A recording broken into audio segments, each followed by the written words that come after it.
Buenas tardes. Para mí es un placer estar acompañándonos en este día tan particular por la grata y bendita invitación del señor suboficial veterano de guerra Miguel Ángel Gómez. Acá tenemos dos veteranos más, donde estamos asociados nuevamente con una nueva sede. Bien, les voy a relatar algo medio rápido, pero para que sepan qué pasó y qué no pasó. Los primeros días, el 5 de enero, se decide participar de una acción recuperatoria de las Islas Malvinas y se hace una reunión. En los primeros días de enero se convoca el comandante de operaciones aéreas. Yo me voy a referir sobre todo a lo que pasó en Fuerza Aérea, porque es donde yo estaba y viví mis pasos, que ya estaba anteriormente conociendo ya las islas, porque hacíamos verificación de radioayudas, íbamos a la isla que tenía un BOR en Puerto Argentino. Y posteriormente tuve la oportunidad que Dios me hizo y me dio la bendición de poder ir a la isla en la época de la guerra. El 15 de enero se hace una primera reunión de trabajo, después hay una misión secreta del grupo aerofotográfico que se realiza el 23 y el 24, el 25 y 26 de febrero. Esos eran aviones aerofotográficos que estaban basados en la Segunda Brigada Aérea de Paraná. Esas inspecciones y esos vuelos se hacían asiduamente, así que estaban exactamente bien preparados los pilotos y los fotógrafos de esos aviones. Se hace el estudio general de las islas, porque no se puede ir improvisadamente.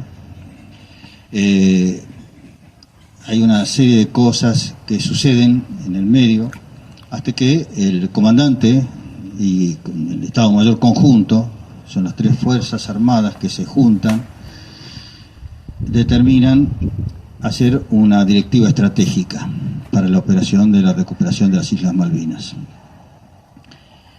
El 7 de marzo, un Hércules simula una emergencia y aterriza en las Islas Malvinas.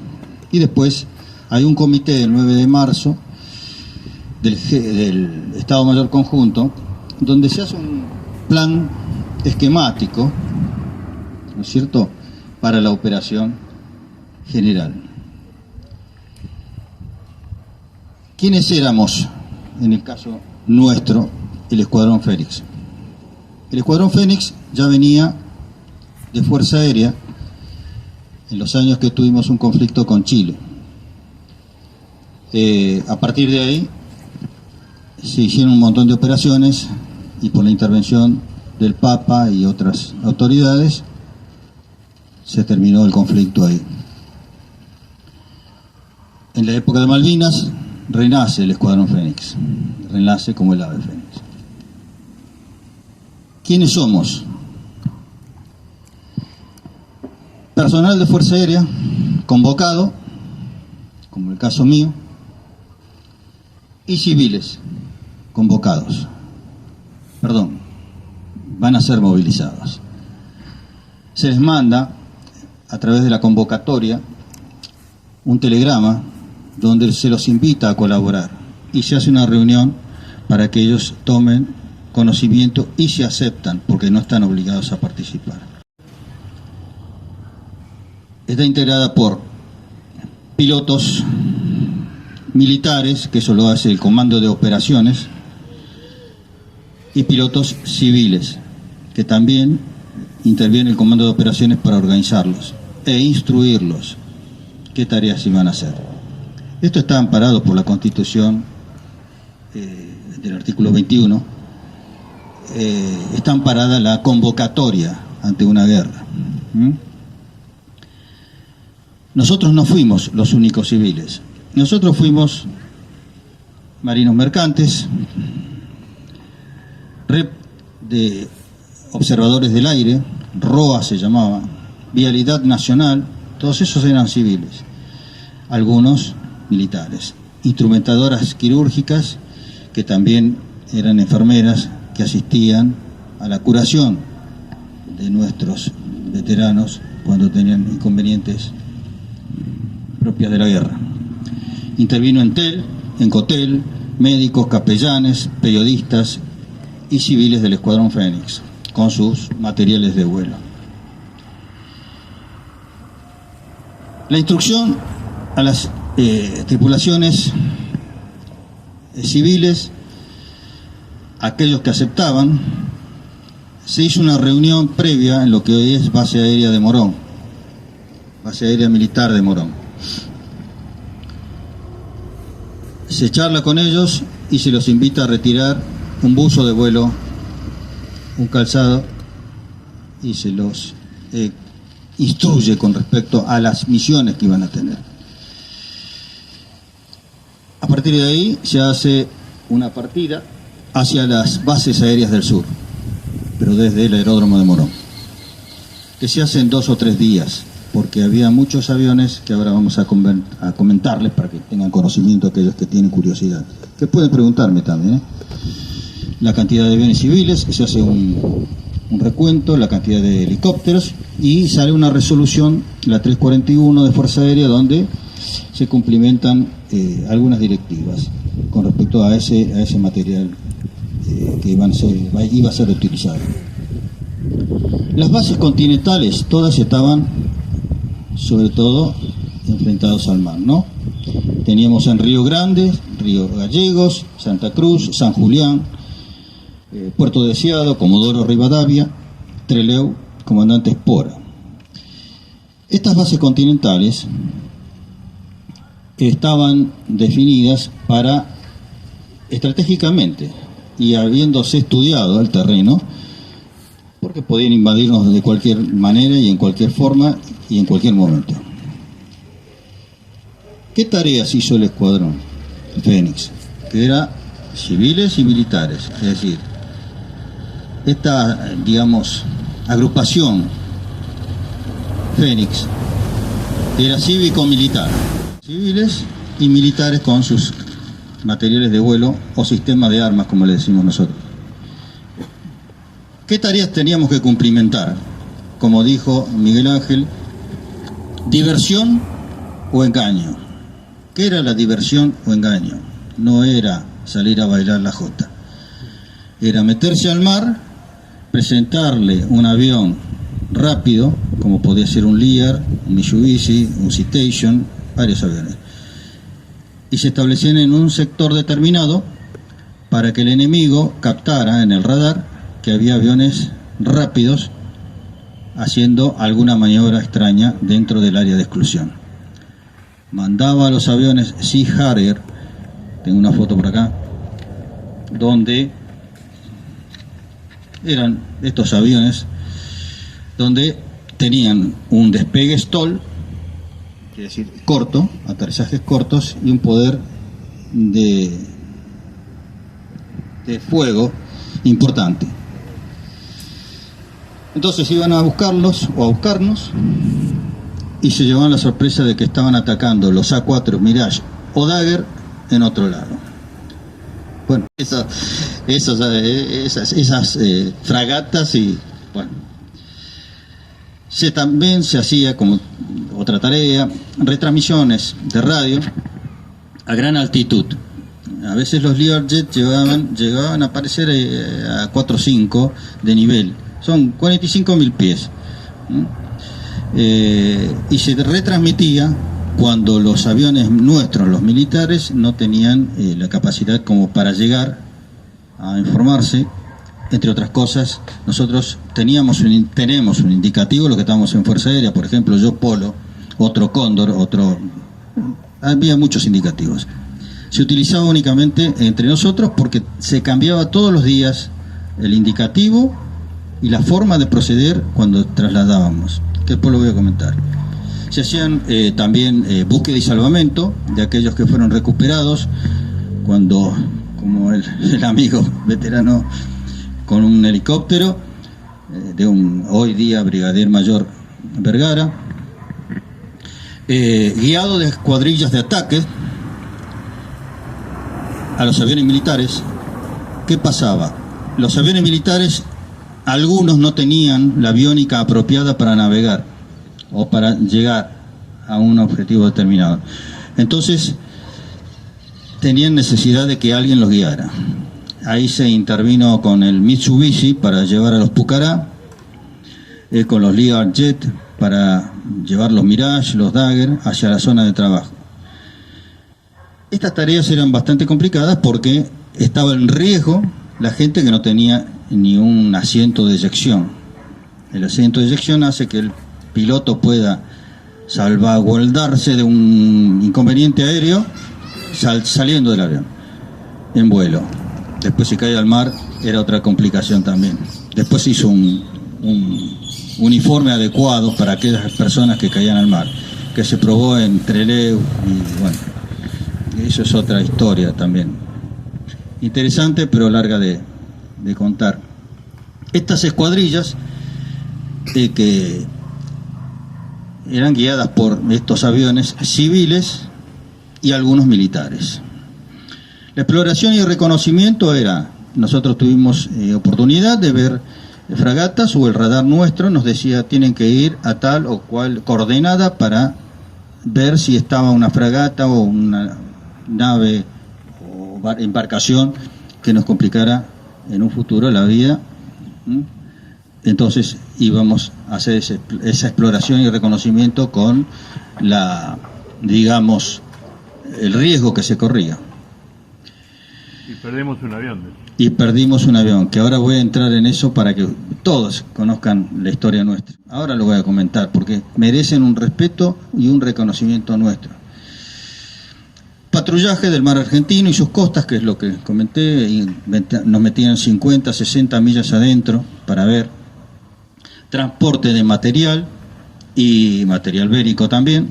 Y bueno, una serie de situaciones interesantes para escuchar, pero muy peligrosas a veces para el personal que estaba a bordo de una aeronave sin armamento ninguno. Intervinieron un montón de empresas colaborando con sus aviones. Editorial Sarmiento, Loma Negra, Bungibor, Terrabusi, Policía Federal con su Citation, fabricaciones militares, líneas aéreas sureñas. Bueno, hay un montón de aeronaves, Learjet y Citation en este caso. Después había aviones de la segunda brigada, Learjet, el 21, el 22, 23 y 24. Después estaba el Víctor Romeo, verificación de radioayudas, 17. Ese era del INAC. El IA-50 de la segunda brigada y del INAC también. Después, en la segunda brigada, se fueron metiendo los C-47 y DC-3. También piloteados por algunos pilotos militares y otros civiles. Éramos una tripulación en conjunto. Yo tuve la suerte de volar con capitán de Marchi, primer teniente. Habían muchos que volaron conmigo, con nosotros. Después habían aviones más pequeños, como los Aerostar, que está bien, estos aviones hacían reconocimiento de costa, custodiaban, a veces se metían un poquito al mar de acuerdo a lo que pedían a veces los radares, para que viéramos. Y entre otros estaban los helicópteros de ejército que pertenecían a otro comando de ejército. Nosotros llegamos a pertenecer, después del comando de operaciones, al comando aéreo estratégico, que eso lo determinaba un brigadier que estaba a cargo del TOAS y el TOM, que es Teatro de Operaciones Malvinas y Teatro de Operaciones Sur. Aerolíneas colaboraron en ese momento también para transporte de personas, materiales. con 2 aviones 737 y Austral con un BAC 111. Se hicieron varias incursiones, varias operaciones, y hay misiones relevantes. El 1 de mayo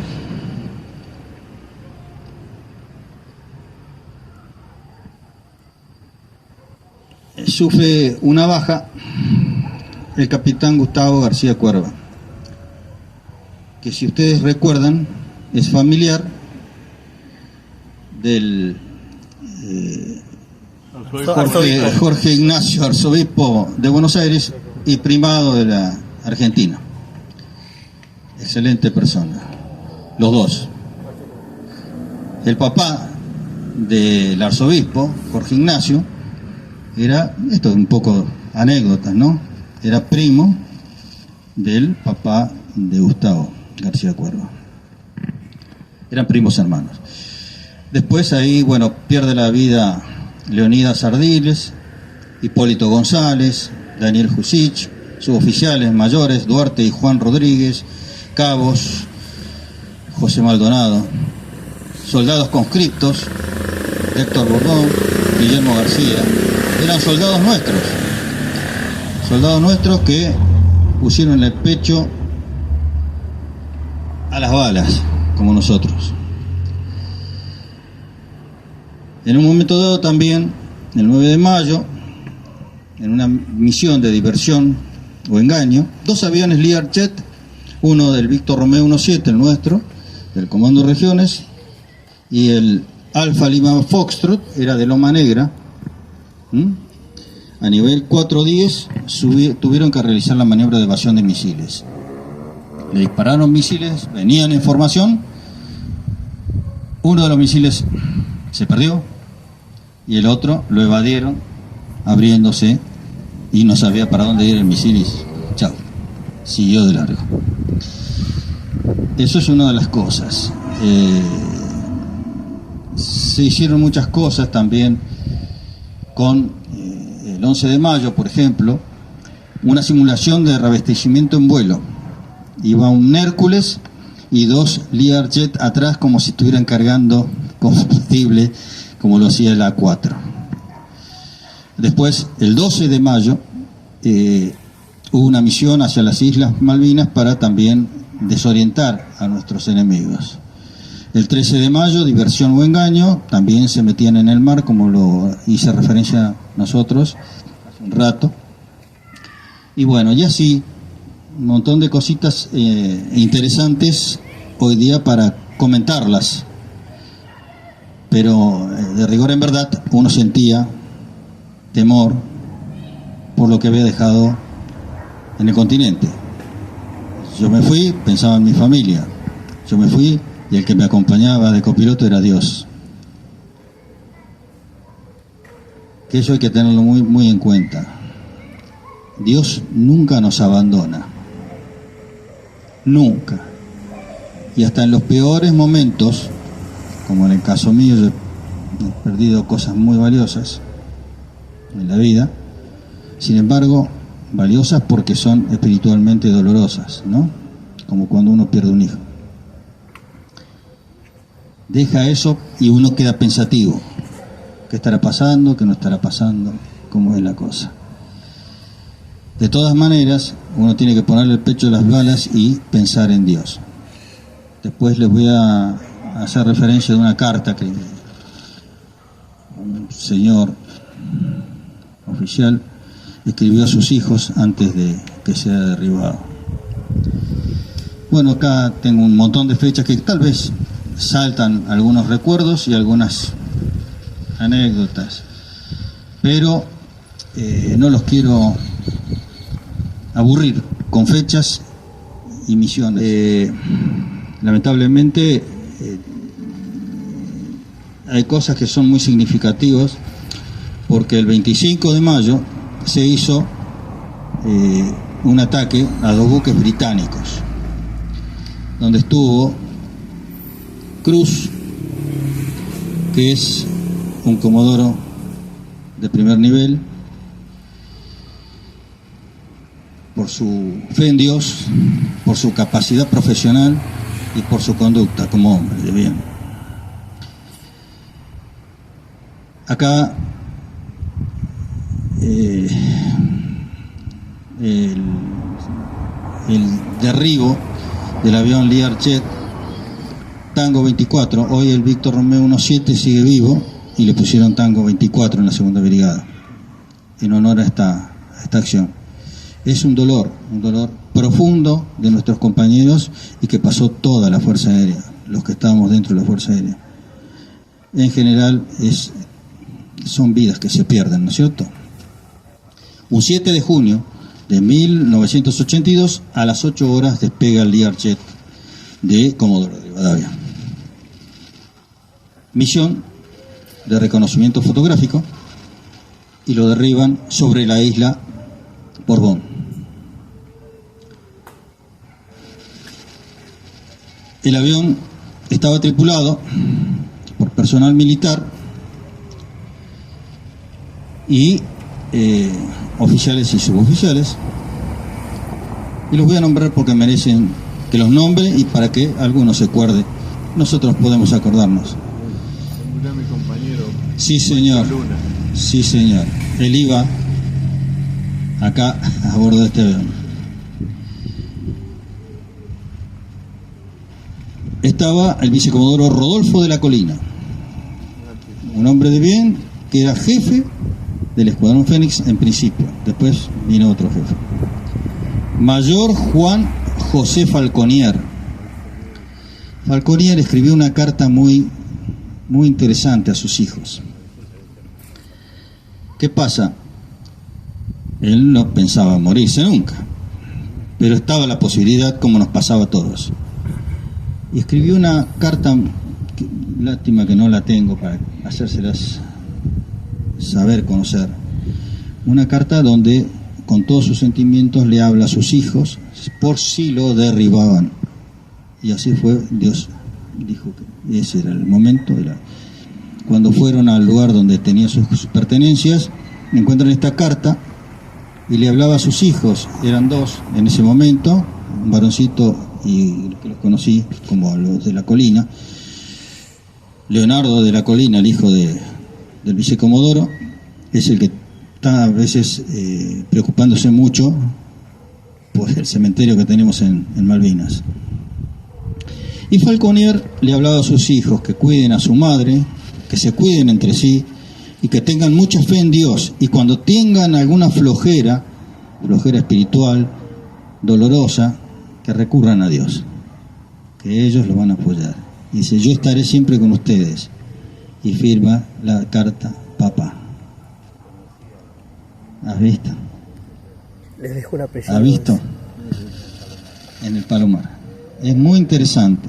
Y a veces, después estaba también el Otufo, un capitán que también era una excelente persona, Luna, Marisa, suboficiales maravillosos que también pusieron el cuerpo y el alma en la guerra. Recién en abril del 94 fueron encontrados los restos de este avión en la isla Borbón. Muchas cosas que podemos hablar y decir, y tuvimos la convicción, los hombres del aire, mecánicos, pilotos, oficiales, suboficiales, soldados, todos tuvimos un objetivo, que era la defensa de nuestro patrimonio nacional, las Islas Malvinas. No importaba si uno perdía la vida en ese momento. Hubo estrategia militar de nuestra Fuerza Aérea Argentina, a pesar de la disparidad del armamento y de la experiencia militar que tenían. Nosotros teníamos otra cosa. Atributos masculinos bien puestos, conocimientos y deseos de que las Islas Malvinas vuelvan a nosotros. Y, en fin, yo siempre digo que hay que tener estos valores que les voy a mencionar. Seguir con las instituciones nacionales involucradas, Fuerzas Armadas, en general. Tener humildad, honestidad y valor. Como la tuvimos nosotros, gracias a Dios, hemos podido volver de regreso. Y mucho amor a Dios, nuestro Señor, que es el modo patriótico de honrar a nuestros camaradas de armas, que estarán protegidos por nuestro Señor. En el caso mío, yo también fui movilizado, para cerrar, para que sepan, a la isla. Luego necesitaban comandantes de C-47 y tuve que venir a volar los C-47 haciendo distracciones, haciendo transporte, haciendo un montón de cositas que me obligaba a hacer mi proceder dentro de la guerra. Y hasta que terminó la guerra estuvimos trabajando allí. Primero me movilizaron la segunda brigada y luego la quinta brigada aérea, donde terminé la guerra. Yo les agradezco mucho el haberme escuchado. Si ustedes quieren preguntar algo y saber algo más personal o de la guerra, me lo dicen, no hay ningún tipo de problema. Me siento muy a gusto acá y todo lo que necesiten saber estamos a disposición.